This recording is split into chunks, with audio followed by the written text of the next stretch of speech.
I pulled my beat-up Ford onto the dirt road leading to my grandparents' ranch outside Marfa, Texas. Dust kicked up behind me as the truck bounced over ruts that had gotten deeper since my last visit 3 years ago. The property looked exactly how I remembered it. Hundreds of acres of dry brush, mesquite groves, and rocky hills that hadn't seen cattle in decades. $2 million.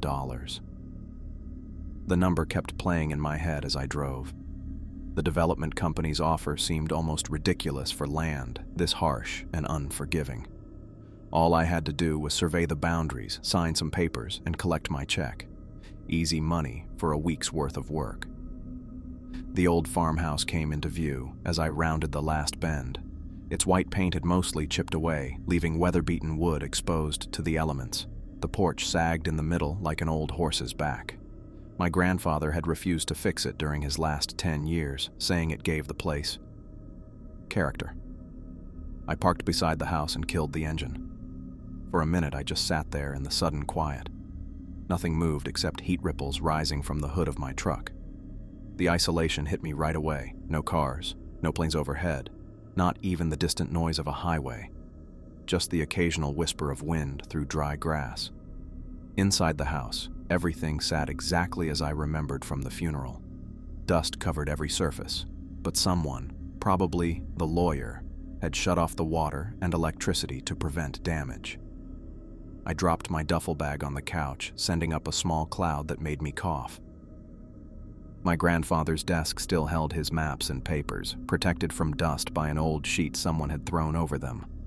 I pulled it away, revealing the survey documents I needed. The original property maps dated back to the 1950s when my grandparents bought this place. The boundaries followed natural landmarks, creeks, ridge lines, and tree lines, rather than the neat squares of modern lots. I grabbed a water bottle from my bag and headed outside. The sun beat down hard, though September had taken the worst edge off the Texas heat. I walked along what remained of the fence line, comparing the old maps to what I saw. The property was bigger than I remembered, nearly 800 acres, according to the yellowed papers in my hand. Most of it was scrubland, worthless for farming, but apparently perfect for the luxury homes and golf course the developers had planned. Near the southern edge, where a line of oak and mesquite trees marked the boundary, I noticed something unusual on a fence post. From a distance, it looked like a piece of trash caught on the barbed wire. As I got closer, I realized it was a goat skull, bleached white by the sun and mounted deliberately on top of the wooden post. Around the base of the post, small animal bones had been arranged in a perfect circle. Some looked like rabbit, others like bird or snake. The arrangement was too precise to be natural. Teenagers, I muttered, kicking at the circle with my boot. The bones scattered, but doing it gave me an unexpected chill. I looked toward the trees, half expecting to see someone watching me. Nothing moved in the shadows between the trunks. I finished my survey as the sun began to drop, marking GPS coordinates on my phone to compare with the old maps. Everything matched up well enough for the sale to proceed. Back at the house, I found a bottle of bourbon in my grandfather's cabinet that was still sealed. He'd never been much of a drinker. The generator in the shed still had gas, so I fired it up to power a few lights and the ancient refrigerator. I sat on the porch with the bourbon in a coffee mug, watching darkness swallow the land. Stars appeared by the thousands, brighter than any city dweller ever gets to see. The moon wasn't up yet, but the starlight cast faint shadows across the yard. I was pouring a second drink when movement caught my eye. At the tree line, about 200 yards from the house, something emerged. In the dim light, I first thought it was just a deer, common enough in these parts. But as it moved into the open, I realized it was far too big and wrong. It stood upright, like a man, but it had the general shape of a deer with twisted antlers that stretched up and out, scraping against the lower branches as it emerged from the trees. Its proportions were all wrong, legs bent at angles that shouldn't work, joints moving in ways that made my stomach twist. I set my drink down slowly, afraid the smallest movement might draw its attention. The creature took another step forward, and I could see its eyes now, dark red, like clotted blood, catching what little light there was. Those eyes seemed to burn from within, taking in the darkness. Then it tilted its head back, exposing a throat that was too long, too flexible. The sound that came out wasn't anything I'd ever heard before. Not quite a howl, not quite a scream. It started low, then built to a pitch that made the windows behind me rattle in their frames. The sound went on longer than any animal should be able to sustain, echoing across the empty land. I scrambled to my feet, knocking over the bourbon. The creature's head snapped toward the house, those red eyes fixing directly on me. I backed into the house, slammed the door, and locked it, as if a normal lock would stop whatever that thing was. My hands shook as I grabbed the shotgun from above the fireplace. It had been my grandfather's, a simple Remington pump that I knew was kept loaded. I moved to the window and peered out, trying to keep most of my body behind the wall. The yard was empty. The creature had vanished as suddenly as it had appeared. I checked every door and window in the house, making sure everything was locked. Then I settled into my grandfather's old recliner, positioning it to face the front door with the shotgun across my lap. Every creak made me jump. Every shadow seemed to move. Outside, normal night sounds gradually returned. Crickets, the occasional coyote call in the distance. But nothing like that howl came again. I told myself it had been a deer with some kind of deformity. The upright posture was just a trick of the light. The red eyes were my imagination, fueled by bourbon and isolation. But I kept the shotgun ready, and I didn't sleep, not with those eyes still burning in my memory. I woke with a start, my neck stiff and aching from sleeping upright in the recliner. Light crept through the dusty blinds. Dawn had arrived. The shotgun lay heavy across my lap, still clutched in hands that had gone numb hours ago. I hadn't meant to sleep at all. Every time I'd started to drift off during the night, I'd jerk myself awake, convinced I'd heard something moving outside. But exhaustion had finally won. My first coherent thought was simple: I needed to leave. Now. I stood, my back protesting after hours in the chair. A quick look out the window showed an empty yard bathed in early morning light. In the daylight, I almost convinced myself I'd imagined it. Some trick of shadows and bourbon and isolation. Almost. I grabbed my duffel from the floor and started shoving clothes inside, not bothering to fold anything. The development company would have to handle their own survey. They had professionals for that anyway. I'd make up some excuse about a family emergency. Within 20 minutes, I'd packed everything, leaving the house exactly as I'd found it. I kept the shotgun with me, breaking it down and wrapping it in a shirt before stowing it in the truck. My grandfather would have wanted me to have it anyway. The Ford started on the first try. I backed out and headed down the long dirt driveway, my tires kicking up dust in the morning light.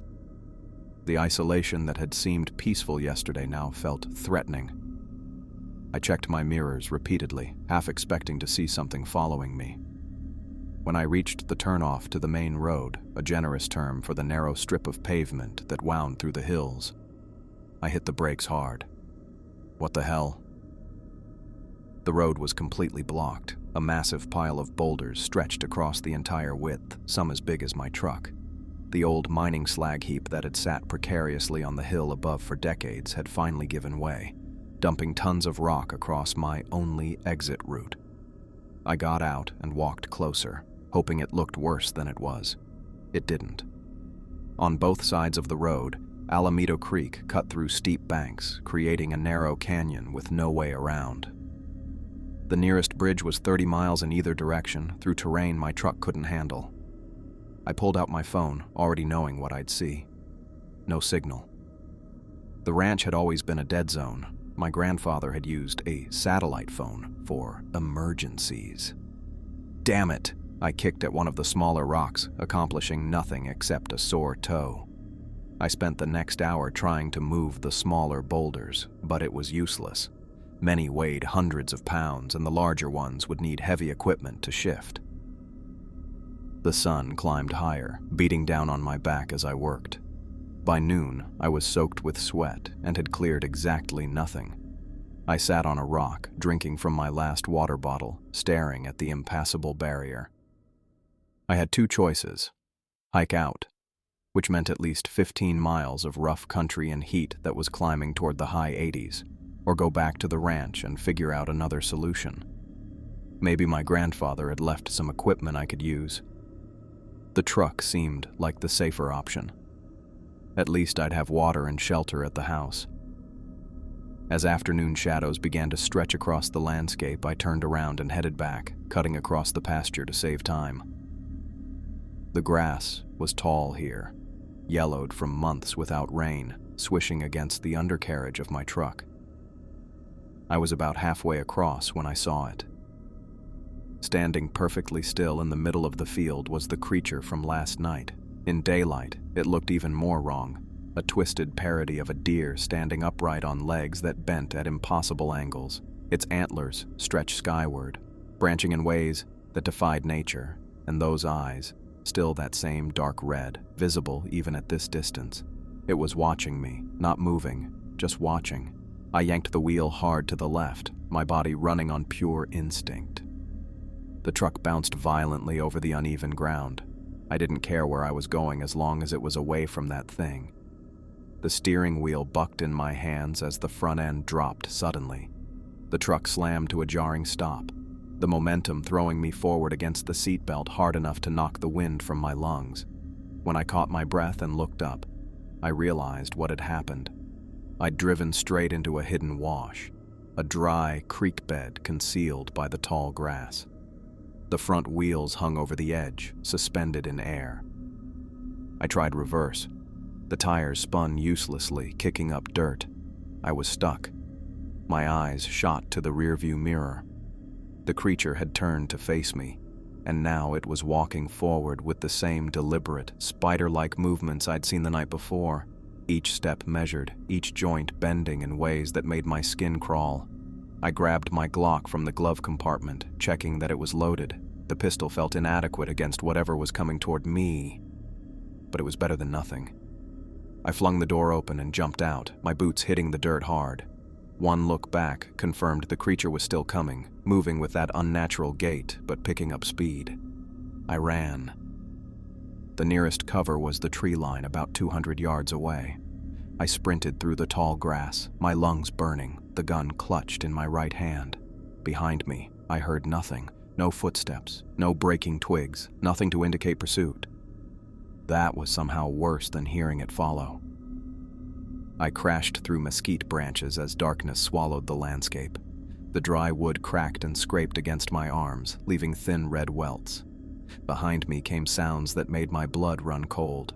Not footsteps, not anything a normal animal would make, but a rhythmic clicking that suggested something moving between trees on too many limbs. I had no idea where I was running. The logical part of my brain had shut down, replaced by pure animal instinct. Away.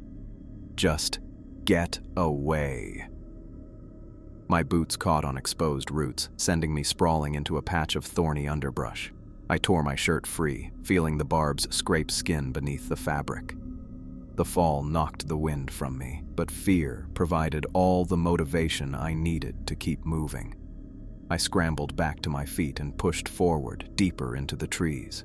Then the clicking stopped. The sudden silence was worse than the pursuit. I pressed my back against the trunk of an oak tree, trying desperately to control my breathing. Each gasp felt thunderous in the quiet woods. I gripped the Glock so tightly my knuckles ached.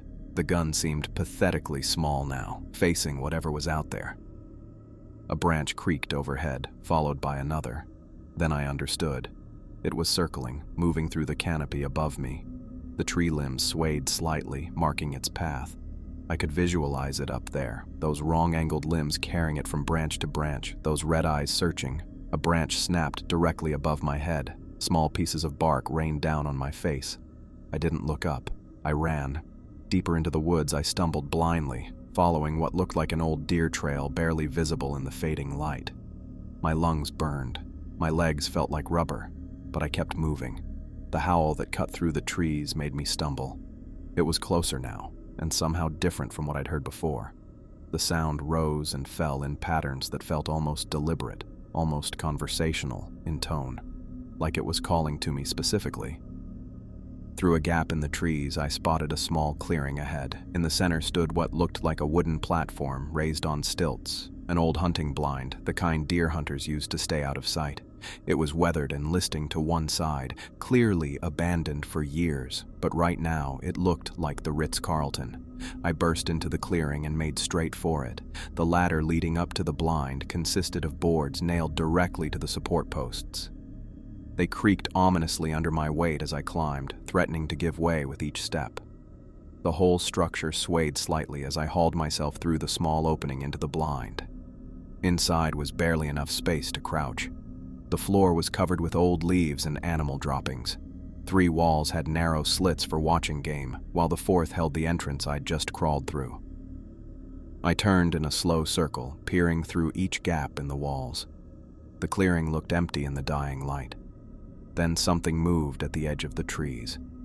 It stepped into view with that same deliberate, measured gait I'd seen before. In the dim light, its silhouette was even more unnatural, a twisted parody of a deer standing upright. Its limbs bent backward at the joints as it moved, creating a motion that made my stomach turn.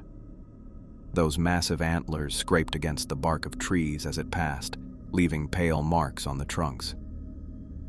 It knew I was here. It had to. Yet it made no move toward the blind.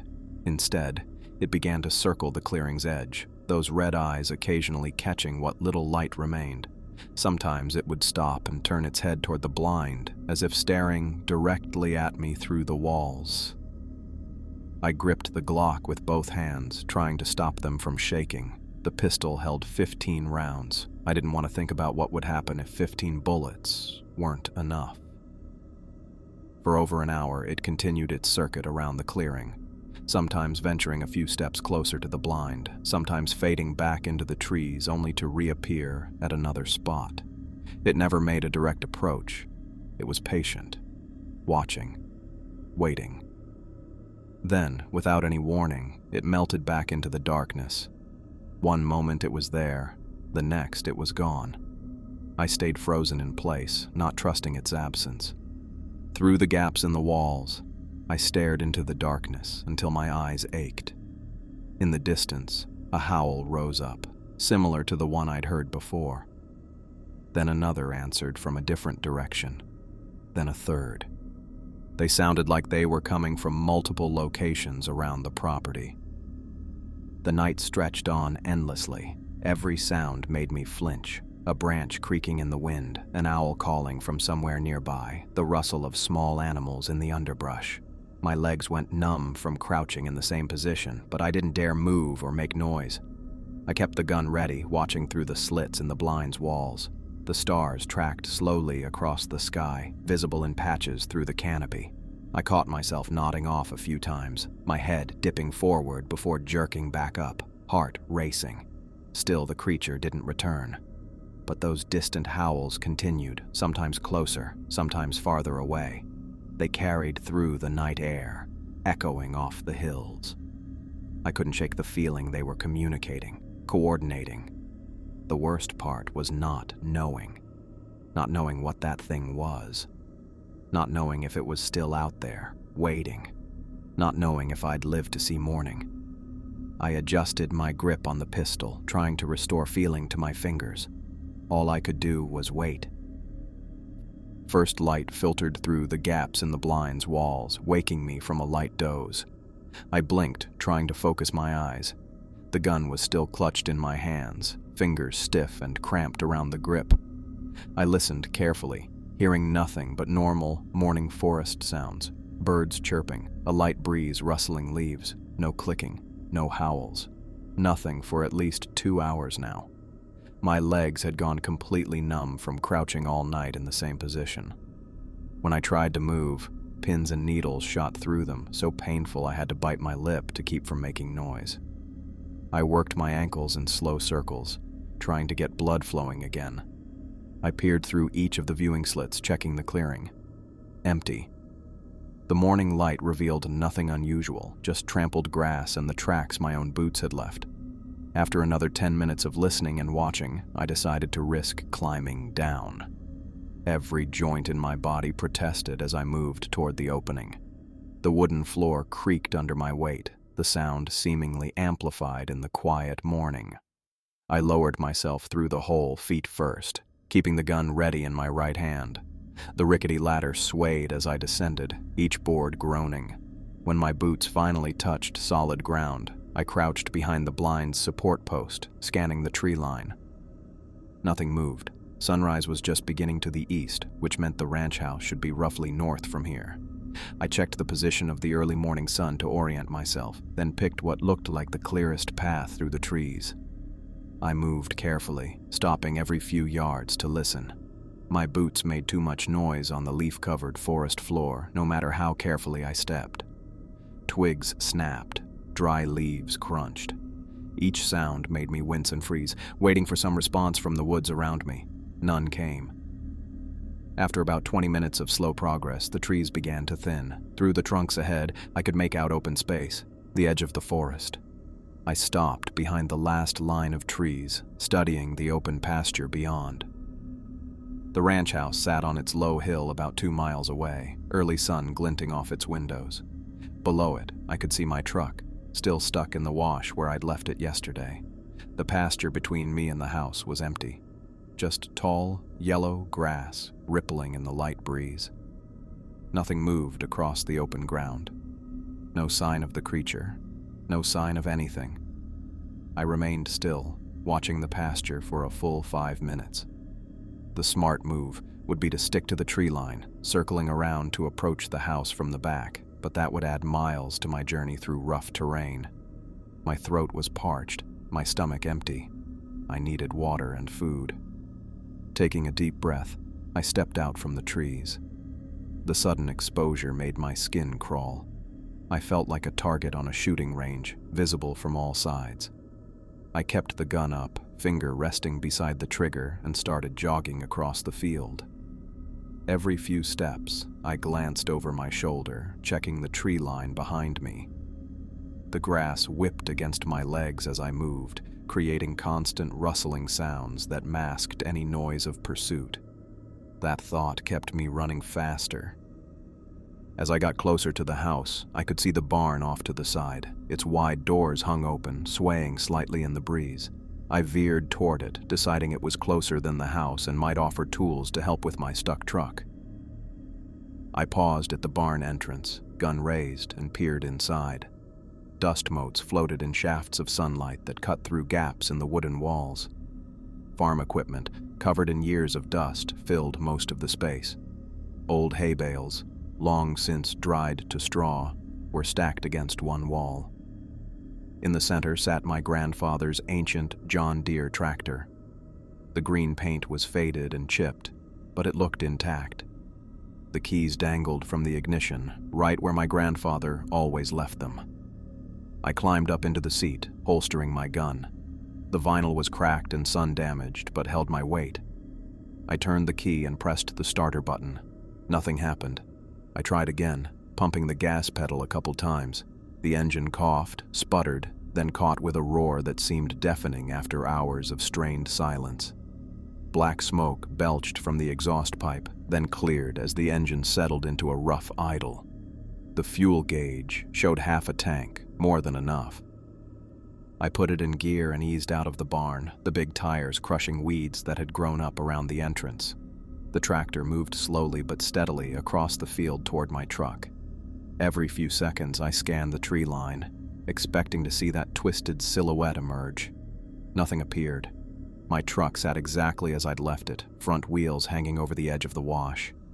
I parked the tractor a few yards away and climbed down, looking for something to use as a tow cable. Back in the barn, I found a heavy chain with hooks on both ends, probably used for pulling stumps. I attached one end to the truck's frame and the other to the tractor's rear hitch. The chain went taut as I eased the tractor forward. Metal groaned, tires spun, and for a moment, I thought it wouldn't work. Then the truck lurched upward, its front wheels finding purchase on solid ground. I kept pulling until it was completely free of the wash. I checked the truck quickly. The front bumper was bent and the radiator had a small leak, but it started when I turned the key. Relief washed over me as the engine rumbled to life. I could leave now. but the rock slide still blocked the road out. I left the truck running and returned to the tractor. The front loader, a massive steel bucket mounted on hydraulic arms, would be my best chance at clearing a path. I'd never used one before, but the controls seemed simple enough. 2 levers for raising and lowering the bucket, another for tilting it. I drove back to the house first, needing water before tackling the rock slide. The yard was empty. The broken screen door hung at an angle. Had it been like that before? I couldn't remember. I approached cautiously, gun drawn again. The house was untouched. I grabbed 2 water bottles from my supplies, draining one completely and stuffing the other in my pocket. Then I headed for the rock slide. The pile of boulders looked even more imposing in daylight. Some were truly massive, car-sized and well beyond what the tractor could move. But I spotted smaller rocks along one edge that might be manageable.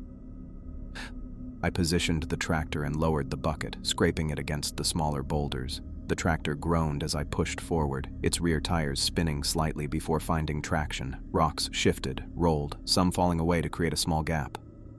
For the next 3 hours, I worked steadily, sweat pouring down my back as the afternoon heat built. The sun beat down mercilessly as I cleared rock after rock, widening the gap. Every few minutes I stopped to scan the surroundings, looking for any sign of movement. By late afternoon, I had created a narrow path, just wide enough for my truck to squeeze through if I was careful. The tractor's gas gauge was nearing empty, and my arms ached from wrestling with the controls. I climbed down, surveying my work. It would be tight, but I could make it. The plan was simple. Leave the tractor, grab my truck, and squeeze through the gap. I'd scrape paint for sure, maybe dent the doors, but I didn't care. I just wanted off this property. As I walked back to where I'd left my truck, the sun hung low on the horizon. I'd be cutting it close to get through before dark. The thought of spending another night here made my chest tighten. I reached my truck and checked it one more time. The radiator leak had stopped on its own, probably sealed by the coolant's stop leak additives.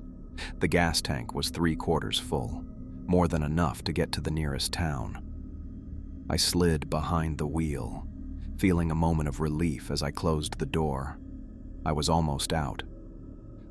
I parked the tractor near where I'd found it, leaving the key dangling in the ignition. The yard looked peaceful in the late afternoon light, as if nothing unusual had happened over the past 2 days. I wiped sweat from my forehead and took a last look at the gap I'd cleared in the rock slide. It would be tight, but my truck could make it through.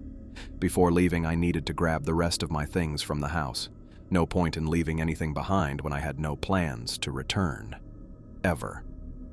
I jogged across the yard, my boots kicking up small clouds of dust with each step. The house stood silent as I approached. The screen door still hung at that odd angle, moving slightly in the breeze. I pushed it open and stepped inside. The interior felt cooler than outside, though not by much. Dust particles floated in the air, visible in the sunbeams that cut through the windows. I moved quickly, grabbing my duffel bag from the couch where I'd left it. My phone charger was still plugged into the wall beside my grandfather's recliner. I yanked it free and stuffed it into a side pocket. In the kitchen, I found 2 more water bottles I'd left on the counter and added them to my bag. As I zipped the duffel closed, something caught my eye through the kitchen window. Movement near the barn. I froze, my hand still on the zipper. The creature stood beside the tractor, its twisted form unmistakable even at this distance. It was running one of its elongated limbs along the metal hood, almost like it was examining the machine. The limb moved with a fluidity that seemed impossible for its wrong-angled joints. I ducked down below the window, pulse speeding up so fast I felt lightheaded. I counted to 10, then slowly raised my head just enough to peek out. The creature had turned. It was, looking directly at the house now, those red eyes visible even from here. It stood completely still for a moment, then began walking toward the porch with that same deliberate, spider-like gait I'd seen before. Each step measured and precise. Each movement of its limbs made my skin crawl. I dropped back down, mind racing. The truck sat about 50 yards away in the yard. The creature was coming to the front door. I needed another way out. The back door. My grandfather had installed it years ago when my grandmother complained about having to walk all the way around the house to get to her garden. I grabbed my duffel and moved quietly through the house, keeping low beneath the windows. At the back door, I paused with my hand on the knob, listening. The old floorboards creaked as weight shifted on the front porch. It was already there. I eased the back door open just enough to slip through, wincing at the slight squeak from the hinges. Once outside, I pulled it shut as gently as possible and took off at a crouch, angling wide through the tall grass that surrounded the house. The yellow grass came up to my waist, providing some cover as I moved. I kept the house between me and where I'd last seen the creature, circling toward the front yard where my truck waited. The sun was getting lower, casting long shadows across the property. In 20 minutes, it would be dusk. I'd made it about 20 yards when I heard it, the sound of wood splintering behind me. I risked a glance back and saw the screen door torn from its hinges, hanging crookedly by a single bolt. The creature stood in the doorway, its antlers scraping the top of the frame as it emerged onto the porch. I abandoned any attempt at stealth and started running flat out through the grass. The truck sat just ahead, keys still in the ignition where I'd left them. My boots pounded the dirt, duffel bag bouncing against my back with each stride. Behind me came no sound of pursuit, no footsteps, no crashing through grass. That silence was somehow worse than hearing it follow. I reached the truck and yanked the door open, throwing my bag across to the passenger seat. My hands fumbled with the keys, missing the ignition on the first try. Through the windshield, I saw the creature rounding the corner of the house, those red eyes fixed on me. The engine turned over on the second try, roaring to life. I slammed the truck into drive and hit the gas. The tires spun in the dirt, kicking up a cloud of dust before finding traction. The truck lurched forward, bouncing over the uneven ground as I aimed for the dirt road that led to the rock slide. In the rearview mirror, the creature stood perfectly still in the yard, watching me drive away. It made no attempt to follow, just stood there with its head slightly tilted, those antlers silhouetted against the house. I kept my foot heavy on the gas all the way to the rock slide. The gap I'd cleared looked narrower than I remembered. I slowed the truck just enough to line up with the opening, then accelerated through. Metal scraped against rock on both sides, the sound of paint being stripped from the doors. I didn't care. The truck pushed through, bouncing over smaller rocks, the undercarriage dragging against the ground. For a terrible moment, I thought I might get stuck, wedged between boulders with no way forward or back. Then the truck broke free on the other side. I accelerated immediately, not daring to look back, pressing the gas pedal to the floor. The speedometer climbed past 40, then 50 on the rough dirt road. Branches whipped against the windows as I sped down the overgrown path. I didn't slow down until I hit pavement 10 miles later, where the dirt road connected with the highway. My whole body shook with adrenaline, my hands trembling so badly on the steering wheel that I had to pull over to the shoulder. I sat there for several minutes, waiting for my breathing to slow, watching the empty road behind me in the mirrors. Nothing followed. The highway stretched empty in both directions, normal and mundane after what I'd just experienced. When I felt steady enough to drive again, I pulled back onto the road, heading toward Alpine. After a few miles, my hands started shaking again, bad enough that the truck weaved across the center line. I pulled over a second time, resting my head against the steering wheel. I tried to process what had happened over the past 3 days, what I'd seen, what had hunted me. Nothing made sense. That thing shouldn't exist. Yet every time I closed my eyes, I saw those red eyes staring back at me. Eventually, I started driving again, keeping the speedometer steady at 65.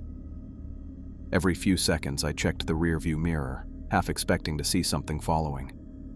The road behind me remained empty as the Texas landscape rolled by, the ranch and its guardian receding in the distance. The highway stretched before me like a promise of safety, each mile putting more distance between me and that thing at the ranch. I drove without stopping, even as the sun sank below the horizon and darkness swallowed the landscape.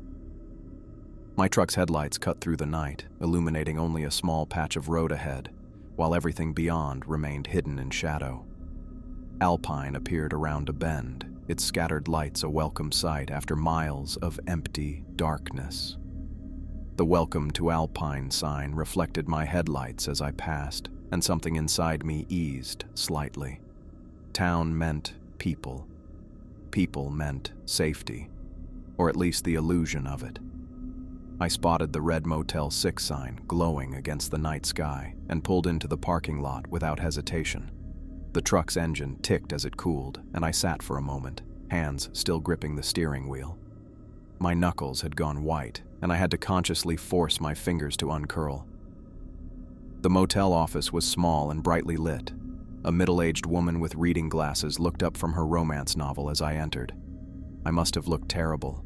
Dirty clothes, wild eyes, 3 days of stubble on my face. "Need a room?" she asked, marking her place in the book. "Just for tonight," I said, fishing out my wallet. My hands were still unsteady. She glanced at them but didn't comment. $49. Checkout's at 11 tomorrow. I handed over my credit card, signed the form she pushed across the counter, and took the plastic key card she offered. Room 117. Ground floor, thank God. I didn't think my legs could handle stairs. The room smelled of industrial cleaner and cigarettes that had seeped into the walls over decades. I dropped my duffel bag on the faded bedspread and locked the door, sliding the security chain into place. It looked flimsy, but it was something. I stood in the shower for nearly 20 minutes, letting hot water pound against my skin, washing away dirt, sweat, and fear. My muscles ached from tension, and the night spent crouched in that hunting blind. Red welts from mesquite thorns crisscrossed my forearms. I watched dirt circle the drain, wishing memories could be scrubbed away as easily. Clean and dressed in the last of my spare clothes, I sat on the edge of the bed and pulled out my phone. The development company's number was still in my contacts. I hesitated, thumb hovering over the screen. It was after 8, but someone might still answer. A man picked up on the 4th ring. "Westec Development. This is Mark." "It's Lucas Carmine," I said, "about the ranch property outside Marfa." "Lucas, we were expecting your survey data yesterday. Is everything on track?" I almost laughed. On track.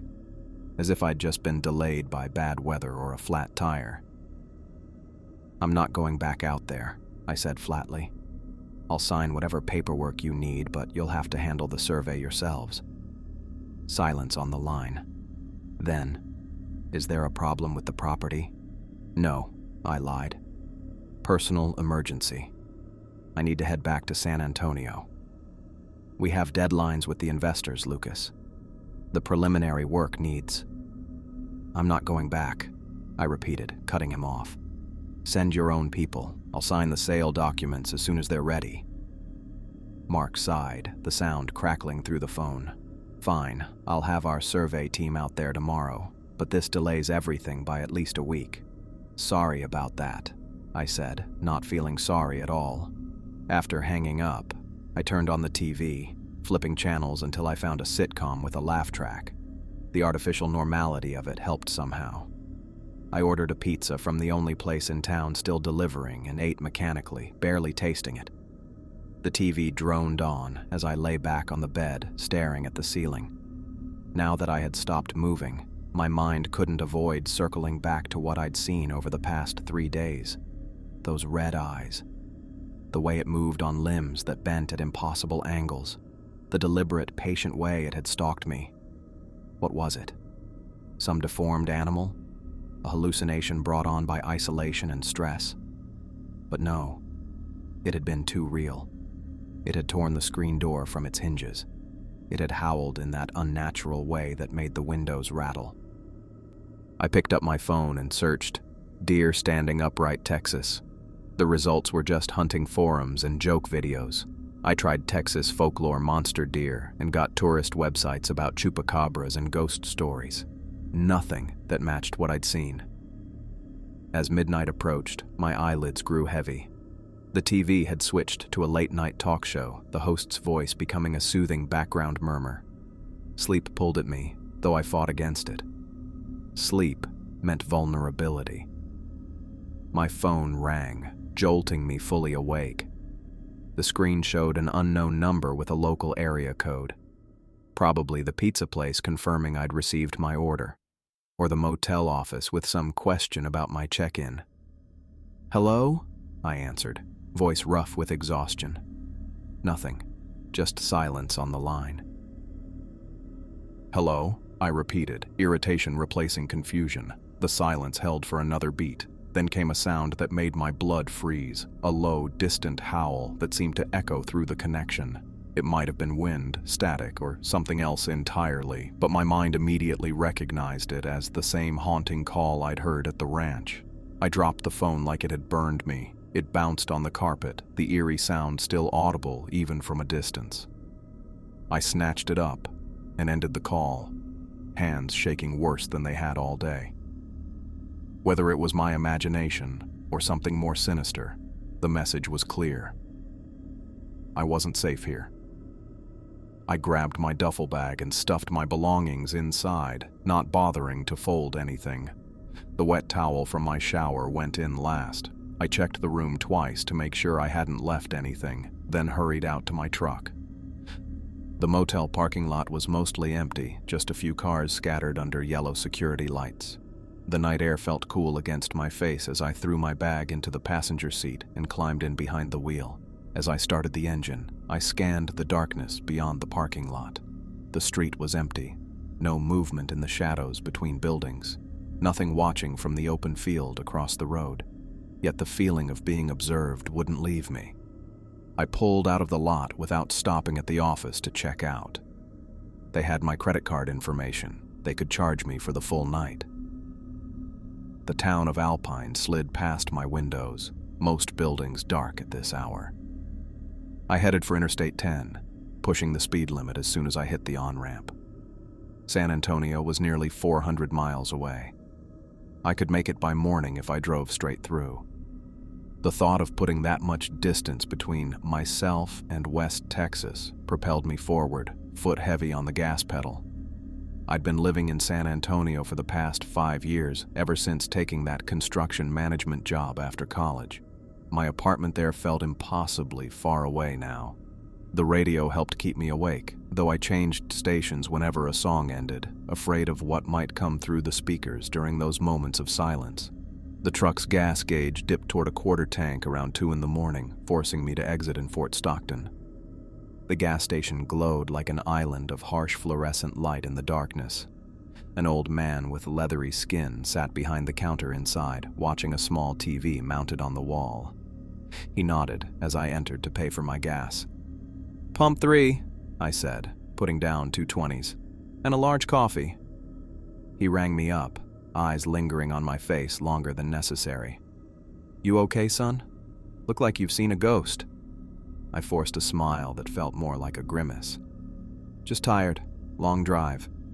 Where are you headed?" "San Antonio." He whistled low. "That's a haul this time of night.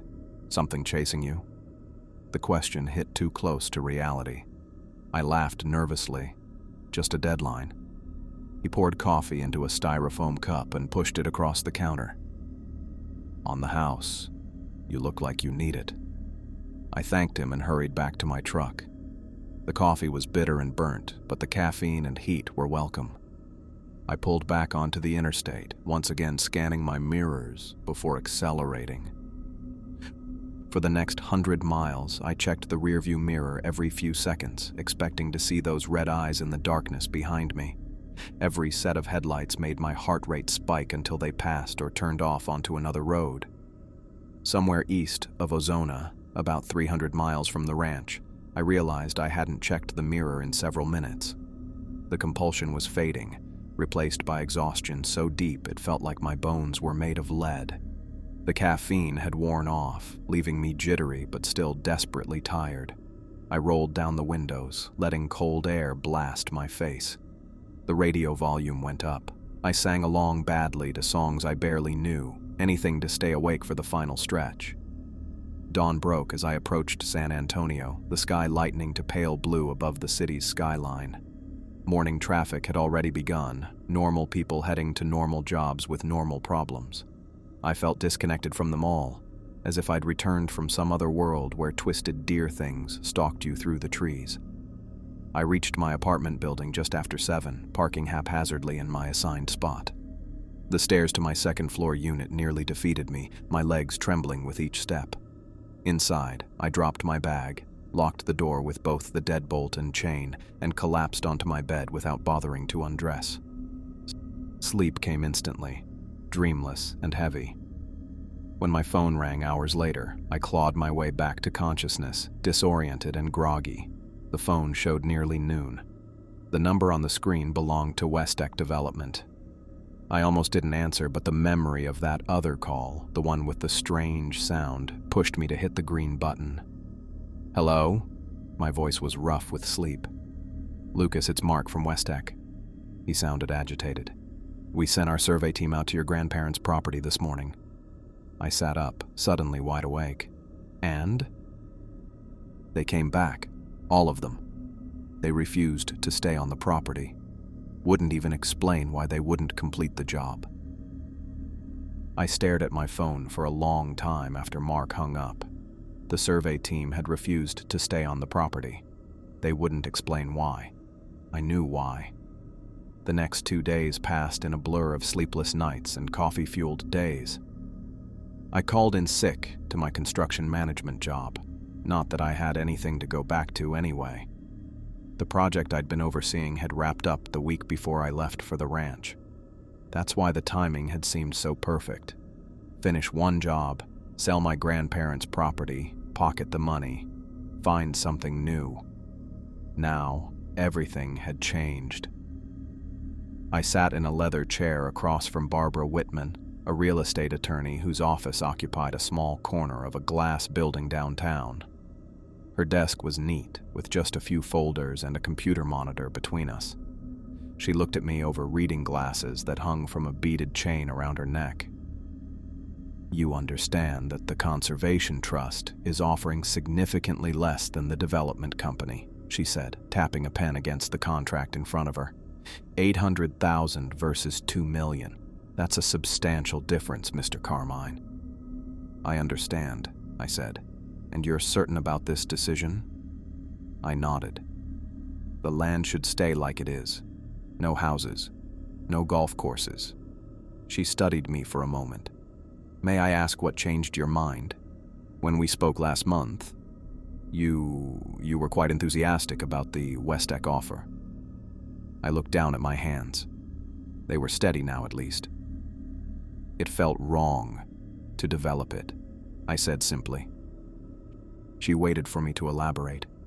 When I didn't, she nodded once and pushed the papers toward me. Initial here, and sign at the bottom. The pen felt heavy as I signed away over $1 million, but as I wrote my name on the line, something loosened in my chest. The trust would maintain the property as protected wilderness. No one would build there. No one would live there. No one would disturb whatever that thing was guarding. "The trust will wire the funds to your account within 3 business days, Barbara said, collecting the papers. "They're quite pleased. That parcel connects 2 of their existing preserves, creates quite a nice wildlife corridor." Wildlife corridor. If she only knew what kind of wildlife. Back at my apartment, I spent hours searching online for anything that might explain what I'd seen. My search history grew more desperate with each query. Upright deer, Texas. Deer walking on hind legs. Red-eyed creature, Texas folklore. Marfa, Texas monster sightings. Animals that make howling sounds, West Texas. Most results were useless. Hunting forums, paranormal websites with more ads than content, YouTube videos of obvious hoaxes. But buried in a digital archive of the Alpine Avalanche newspaper, I found something. Hunter missing near Alamito Creek, 1923. Search party finds no trace of Marfa Man, 1936. Local rancher vanishes, bizarre tracks found, 1952. Tourist disappearance baffles authorities, 1977. The stories were eerily similar. People went missing, strange tracks were found, searches turned up nothing. In the 1977 case, a witness reported seeing a large deer-like creature standing on 2 legs before her companion disappeared. Authorities dismissed it as trauma-induced confusion. I dug deeper, finding a scholarly article about Big Bend indigenous folklore. The Humano people who once inhabited the area had stories about a guardian spirit they called the One Who Walks Between. Early Spanish settlers had named it El Venado Hueco, the hollow deer. It was said to protect sacred burial grounds and places of spiritual importance. According to the legend, it could look like a normal deer from a distance but would rise up on hind legs when threatened or angered. Those who disturbed its territory were never seen again. My grandparents had bought that land in the 50s. Had my grandfather known? He'd never mentioned anything strange about the property, but then he wasn't much of a talker. He'd spent his whole life on that ranch, dying in the same bedroom where he was born. My grandmother went 6 months later. Neither of them had left any warnings about what lived in the woods on their land. The phone rang, making me jump. It was my old boss from the construction company. "Lucas, Jim Holden. Just checking if you're feeling better. Got a new project starting next week if you're interested." I took the job. What else could I do? Sit in my apartment forever, jumping at shadows. A week passed. I showed up at the construction site each morning at 7, inspected progress, signed off on deliveries, and directed subcontractors. Normal things. Human things. Sometimes I could go hours without thinking about red eyes or wrong-angled limbs. But nights were harder. I'd wake up certain I'd heard that howl. My apartment was on the 2nd floor, but I checked the locks twice before going to bed and kept a baseball bat beside the door. 8 days after returning from the ranch, I came home to find a small package leaning against my door. No postage, no return address, just my name written in black marker. I brought it inside and placed it on the kitchen counter, staring at it for several minutes before working up the nerve to open it. Inside was a single photograph. The ranch house, captured in bright daylight. It looked ordinary at first glance, white paint peeling, porch sagging just as I remembered. Then I saw it. Standing on the porch was the creature. Its antlers scraped the roof above, its limbs bent at those impossible angles. Its head was turned directly toward the camera, red eyes seeming to stare right at me through the paper. I dropped the photo like it had burned me. It fluttered to the floor, landing face down. Something was written on the back. Coordinates, numbers I recognized as being somewhere on the property, and a single line in the same handwriting as my name on the package. "It's waiting." My hands shook as I picked up the photo again. Who had taken this? Who had delivered it to my door? I flipped it back over, forcing myself to look at the creature again. In daylight, its wrongness was even more apparent. No deer should stand like that. No living thing should move the way it did. I grabbed a lighter from a kitchen drawer and took the photo to my bathroom sink. The flame caught the corner, turning the paper black, then orange, then ash. I watched until nothing remained but black flakes. I washed them down the drain, then scrubbed the sink with soap as if the photo might have contaminated it somehow. The next day, I changed my phone number, told the few people who needed to know that I'd been getting spam calls. I bought a small safe for my bedroom closet and placed my grandfather's shotgun inside. Next to it, I put a Glock 19 I purchased from a gun store on the outskirts of town. I kept that one loaded in my nightstand drawer. I started sleeping with the TV on. The background noise helped mask the sounds of the apartment building settling at night. It helped mask other sounds too. The wind through the trees outside my window, the occasional distant howl that might have been a dog or coyote far out in the suburbs. Might have been. 2 weeks after burning the photo, I woke at 3 in the morning. The TV had turned off, power-saving mode after 4 hours. The apartment was silent, except for the low hum of the refrigerator and the occasional car passing on the street below. Then I heard it. A sound I'd recognize anywhere. That low building howl that started in the depths and rose to a pitch that made my skin crawl. It wasn't coming from far away Texas. It sounded like it was coming from the parking lot of my apartment complex. I reached for the pistol in my nightstand, fingers closing around the grip as I slid out of bed. Moving to the window, I stood to the side of the curtain and eased it back just enough to see out. The parking lot was empty under the yellow security lights. No movement between the cars. No twisted silhouette standing upright where it shouldn't be. Nothing watching from the tree line across the street. But I knew better now. I knew it was out there somewhere. Waiting. Patient. And somehow, it had found me. I never answered unknown calls after dark. I kept the gun loaded. I thought about moving to a new apartment, a new city, maybe even a new state. But something told me it wouldn't matter how far I ran. Some nights when the wind rattled my windows, I'd lie awake listening, wondering if the sound I heard was just the wind or something else. Something with red eyes that walked on limbs that bent the wrong way. Something that was still waiting for me to return to that land where its bones belonged.